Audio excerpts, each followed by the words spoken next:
It's only right. Snak, stealth bomb, young Stitch. So here's a little breakdown of how I made 3 kings with Snak the Ripper, Junk, and Young Stitch.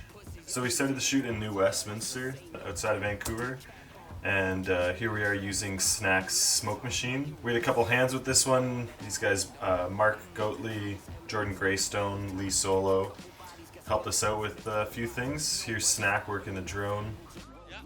And then this tunnel, again in New West, right nearby.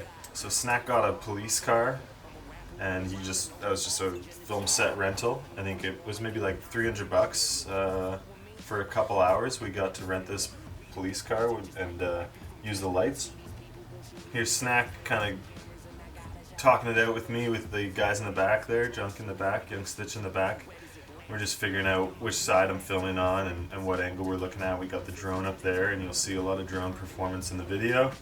And it's pretty straightforward shoot, you know. It's 3-4 locations, 3 artists. It's a 4-minute song, so I knew I really had to kill it. And then some B-roll driving in the police car. This was my favorite shot by far here. You can see Junk like screaming in the back, and when you watch this in slow motion, it's awesome. So we couldn't use the whole clip because you can see the rental license plate. And then just to look here, here's some of my assets of how I did the edit. The Star of David there. These are the cards, and this is stuff that I just downloaded for free off of YouTube. I'm just searching like bubbles on green screen, missile on green screen, and then just downloading it with the clip converter. So, alright, so I'll get into the edit here. So I start off just syncing all the clips, and I do that by taking the performance, matching them up with the song, and then I right click and hit synchronize. Cut 1, you see I've got all my takes here, and I've just thinned it out to the best moments. This is something that I do with pretty much every music video performance, is just looking for the moments where the camera hits quite right and the performance hits right, and just like trim it up so that I'm only working with the best pieces. And then it's just a refining process from there. So cut 2, I've got it down to basically our 4 locations. This is the castle on the first one here. Then we got the tunnel. We got the cemetery. Had a couple different looks at the cemetery. Went to 2 different sides here. And then finally the cop car location. And so I did it that way just so it's easiest to compare. Like I'm comparing castle shots to castle shots and just taking the best takes of each moment through the song. So cut 4, I've got it into just 1 take for the song. And I'm pretty close now to the overall cut, but I've added no effects, and you can see I've got some more B-roll here that I'm still kind of figuring out where to fit in. So by cut 5, I'm going in and starting to really refine and look at some of these effects. The first thing I did was go through with a pass and just adding some of these like transitions, which I've actually just taken off the internet. Again, this is another YouTube download. There's a zoom out effect in this free smooth transition pack. You can find these everywhere online. Here's a PNG transition effect. So what I'm doing is on the last frame here, I'm print screening this at full size. I'm taking a screen grab of that. I'm moving it into Photoshop, and then I'm basically just removing the background around him like you would edit a photo. And then I've keyframed this so that it starts in the same place, so your eyes are directed to the same spot, but then it just moves down and basically wipes down out of frame. And this thing's already spinning because I took it off of YouTube, and I kind of zoomed through it. I just basically, you can see my scale keyframes here. I scale it up from 90 to 900, and then you go right through and you're into the next scene here. This is some of the drone performance stuff. So yeah, looks like I only went into 6 cuts here, and this is what my final timeline looked like.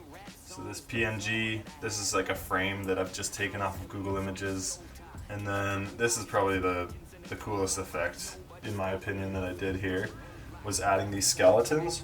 To be honest, this was not easy at all. Basically what I've done here is I'm taking this skeleton piece, and it's actually, I've cropped it several times. So basically this one, I've cropped it. Let's look at the crop. So this is just the left arm on Junk in this shot, right?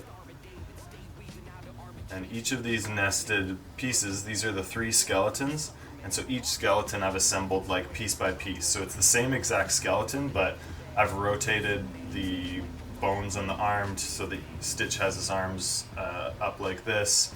I've scaled it down for Snak in the back, but it's the exact same skeleton. I've just flipped sides and just matched it up so it fits roughly under them.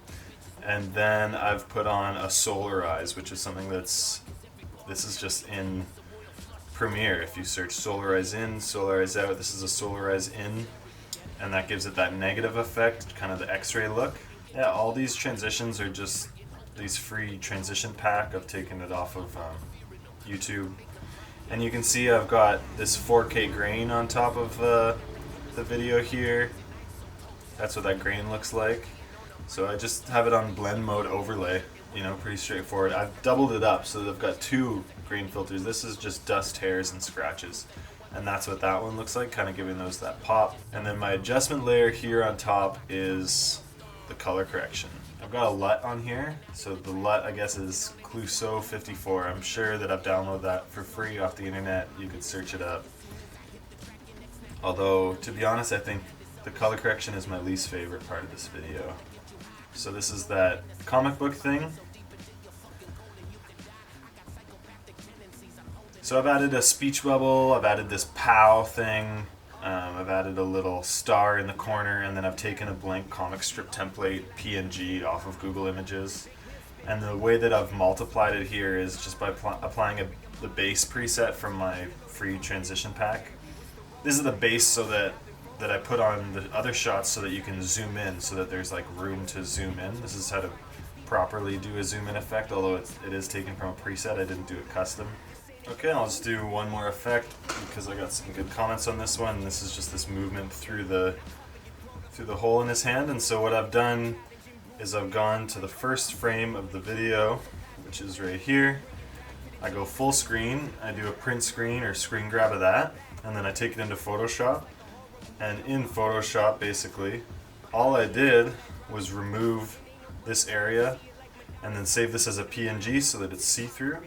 And then I've taken this PNG and basically just keyframed it. So right here, it's the exact frame as this. I've got it out the same scale and size, but then you can see it starts scaled up to 2000 or something, and I've adjusted the position so that it's perfectly centered, and then it zooms through and we land there. And then I did the exact same thing, but I did this with the MP4. So this is actually done with video, and I've just masked it, which it was a pretty easy mask. And then, you know, immediately with the keyframing, it just centers on his head. You know, I've adjusted the position so that the way that this moves out is that you see it where it directs your attention to his face in the next clip. And then you see the keyframes again up here just max out. We go scale up to 663, and then it cuts off. That's pretty much it.